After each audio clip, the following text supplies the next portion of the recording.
What if you and I, we stop the suffering by having one new belief? Here's what I believe in my soul.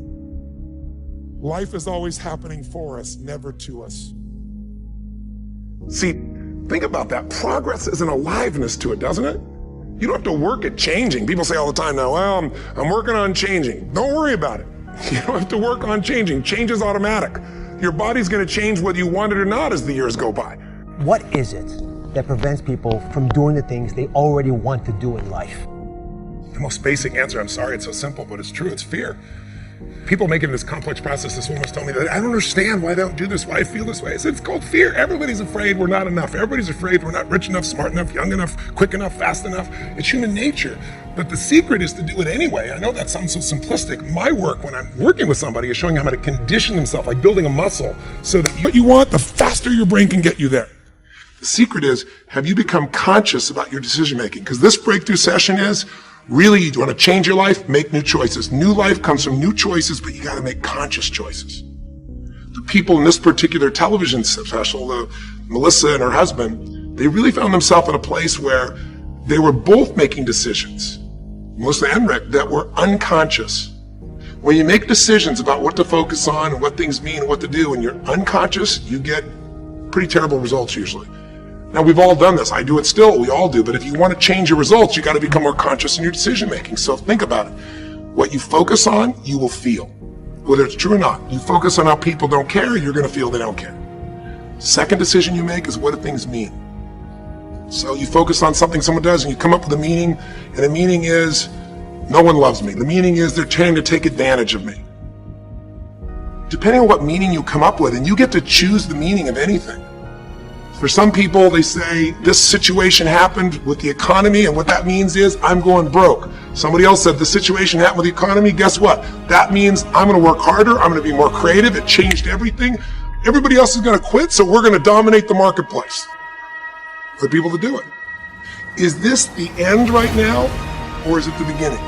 When I look at, say, if you look at your body, where you're starting, without that, everything else is out the door. You don't want to be richest man in the graveyard. That's not going to do it. If there is energy, if there's vitality, if there's strength, it's going to show up in your relationship. It's going to show up in your business, show up in your life. That's an area you got to master. You can't dabble. It's too important. Emotions are everything. I mean, you got a ton of money, you got everybody loves you, and your primary emotions are pissed off and frustrated, then your life's pissed off and frustrated. It doesn't matter if you got $1 billion or 1 million people loving you, your life is not great. Relationships. Intimate relationships especially. It's where the most juice in life comes from. It's where the most pain comes from most people. It's worth mastering instead of dabbling. You know, really looking at what are you going to do with your time and mastering your time. Instead of having a checklist, you cross it all off, you can mistake movement for achievement. I want to squeeze out of that time what matters, that creates value for me and for everyone I care about and love. We all know this, that it's better to live courageously than cowardly. Everyone knows that. That's what you teach people that you love.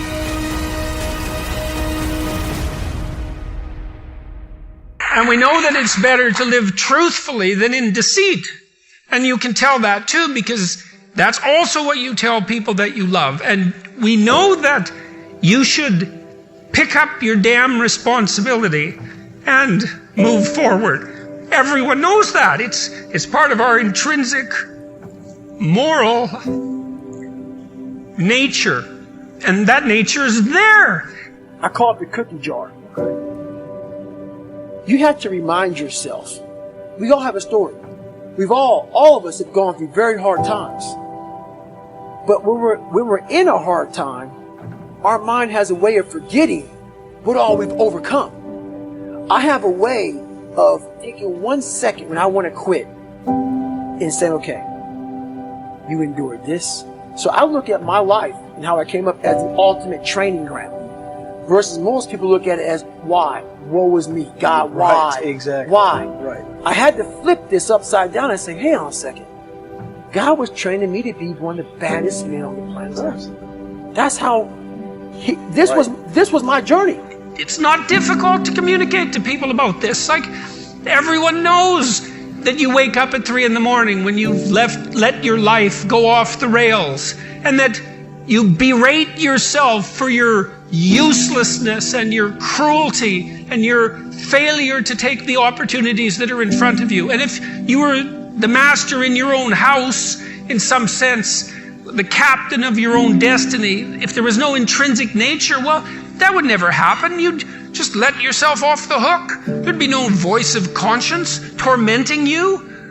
But no one escapes from that. And what that indicates, to me, is that, at least psychologically, we live in a universe that's characterized by a moral dimension, and we understand that well, and that moral failings have consequences, and that they're not trivial. They destroy you. They destroy your family. They destroy your community.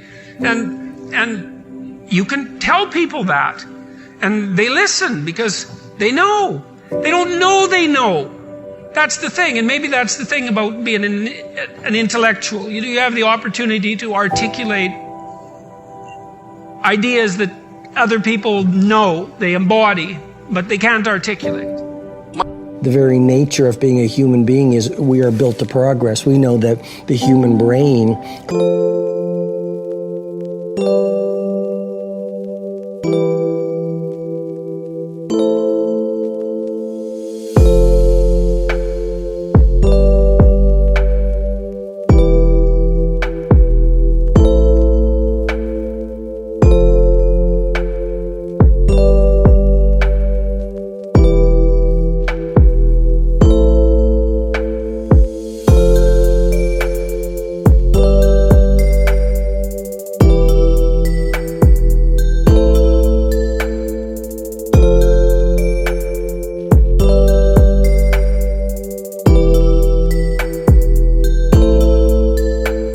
craves novelty.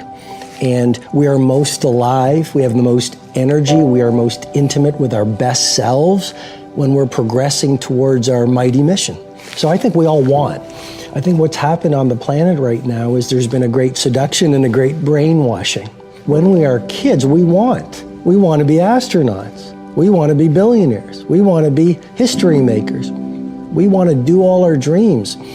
And then, and we stand in awe and wonder, and we're full of curiosity, and we're loving, and we're passionate, and we're strong. We're not afraid to be ourselves. My passion is to encourage people, to inspire people to be all that they can be. I found my purpose, I found my strength, and I want you to find yours. Don't be afraid of failing. Every time you fall down, every time you fail, you learn something new. You're ready for the next one. You've learned how not to do something. Well, then learn from it and move on. Leave what's behind and press forward. You can only win if you don't give up. Go for it. Don't let anything hold you back. If nothing's holding me back, what's holding you back? But as we leave the perfection of childhood, the hypnosis and the brainwashing begins. Our well-intentioned parents say, oh, you want to be an astronaut? You want to start a business when you grow up? You want to paint like Jean-Michel Basquiat? Be reasonable. And George Bernard Shaw said it better than I ever could. He said, the reasonable man adapts himself to the world. The unreasonable one persists in adapting the world to himself. Therefore, all progress depends on the unreasonable man. So that's our nature, but our parents give us limitation based on their limited psychology and their emotional patterns that they learn from their parents. Then we go to school and we're taught to live in a box, think in a box, dress like everyone else. Don't sing too loudly, don't dream too big, don't be too passionate. And then our peers do the same thing to us, and then society says, oh,